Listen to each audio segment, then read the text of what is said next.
આજે સંતોને પોતાના દ્વારે તેડી દર્શન, સત્સંગ અને સેવાનો જે લાભ લઈ રહ્યા છે એ તો બહુ અમૂલક કહેવાય. સંતોને આપણા દ્વારે તેડ્યા એટલે હવે આ જગતની અંદરમાં બધું આપણા ધ્યાનમાં આવે છે. ગાડીઓ ધ્યાનમાં આવે, ના આવતી હોય તો મહેનત કરીને ખરીદી લે છે. લાડીઓ ધ્યાનમાં આવે, પાડીઓ ધ્યાનમાં આવે. આવા ગુરુજન ધ્યાનમાં નહીં આવતા. આ એ પ્રગટ છે પણ આયન કોણ ખોળે છે બોલો? કોઈ ખોળવા માગતું નહીં.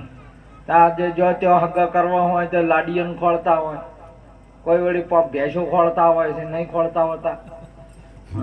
અને કોઈ વળી ગાડીઓ ખોળતા હોય, કોઈ વળી મોટા પુરુષો હોય તો વટ ખોળતા હોય, એ ખોળતા હોય. પણ ગુરુને કોક ખોળતા હોય. મહાપુરુષે કહીને જે ગુરુને ધ્યાનમાં લાવે છે એને મહાપુરુષ આ જગતની અંદરમાં ધ્યાન મૂલમ ગુરુ મૂર્તિ, પૂંજા મૂલમ ગુરુ પદમ, મંત્ર મૂલમ ગુરુ વાક્ય, મોક્ષ મૂલમ ગુરુ કૃપા. આપણે ધ્યાનમાં ગુરુને લાવવાના છે, ગુરુને મળવાનું છે. આ જગતની અંદરમાં મનુષ્ય જન્મ કેવળ ગુરુ મહારાજને મળવા માટેનો મળ્યો છે. કેમ મળ્યો છે? કે ગુરુ મહારાજ પોતાના સ્વરૂપે કરે.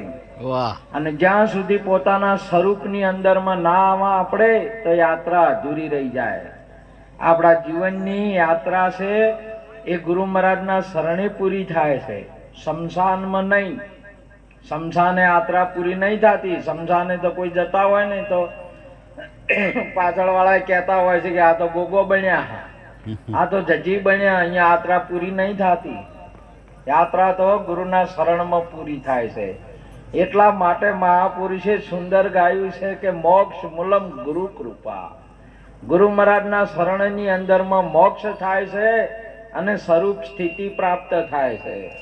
આ સ્વરૂપ સ્થિતિ પ્રાપ્ત ન થાય ને તો મહાપુરુષે કહ્યું આપણા જીવન, આપણું જે કોઈ છે એ અધૂરા જ છે.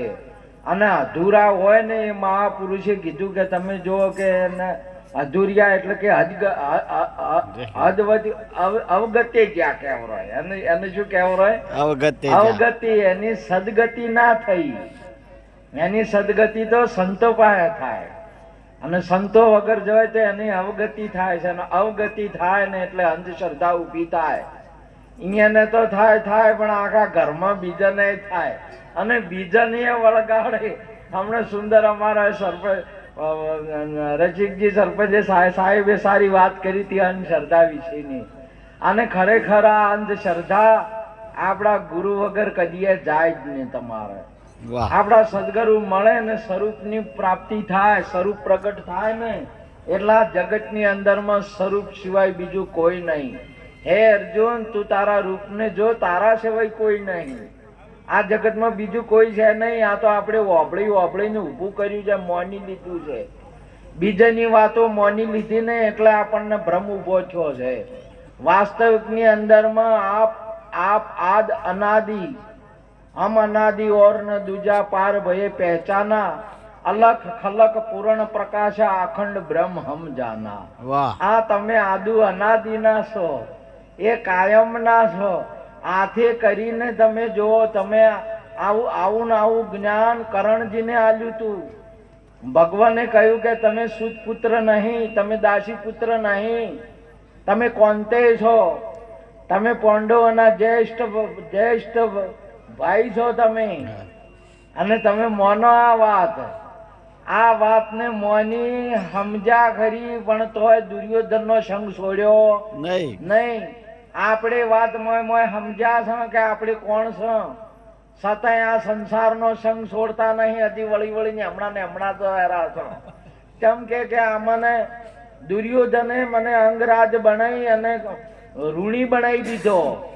આ જગતની અંદરમાં સંસારે તમને અંગ આલી અને તમને ઋણી બનાયા છે, જે તમે આ ઋણ છોડી નહીં કેતા. આ જગતની અંદરમાં અંગરાજ બન્યા છો. શરીર મળ્યું એટલે શરીરના પેલા થઈ ગયા છો, ઋણી થઈ ગયા છો. માટે મહાપુરુષો આપણા ગુરુ મહારાજ કૃષ્ણ ભગવાન અથવા ગુરુ મહારાજ આપણને આ વાત સમજાવે છે કે દાસી પુત્ર મત્રો મહાપુરુષે કહ્યું કે આ લક્ષ્મી છે ને એ વિષ્ણુના ઘરની પત્ની કહેવરાય, માયા એ વિષ્ણુના ઘરનો કહેવરાય, લક્ષ્મી કહેવરાય, અને ભક્તોની આ તો દાસી કહેવાય, અને એના ચેડે વળજા હોય, એના ચેડે દોડતા હોય બધા દાસી પુત્ર કહેવરાય. સદગુરુ મહારાજની જય હો. તે દાસીપણું છોડીને કોમતે થો તમે.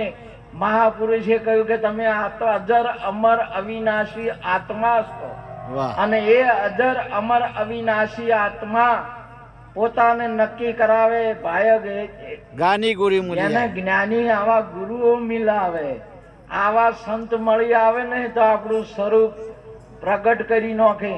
દુર્યોધનને દેખાડ્યું તું વિરાટ સ્વરૂપ, પણ એને મોન્યું કે આ તો જાદુગર છે, આ ભગવાન નહીં, આપણને આ સંસાર છે. સંતો મહાપુરુષો હમણાં સુંદર વાત કરી, આંખ મારી ઉઘડે તો સીતારામ દેખો. સંતો સીતારામ જોવે છે ને તમને એમ કે ભગવાનનો ચમત્કાર છે આ જો બધો, તમને તો જાદુ લાગે છે હાલે.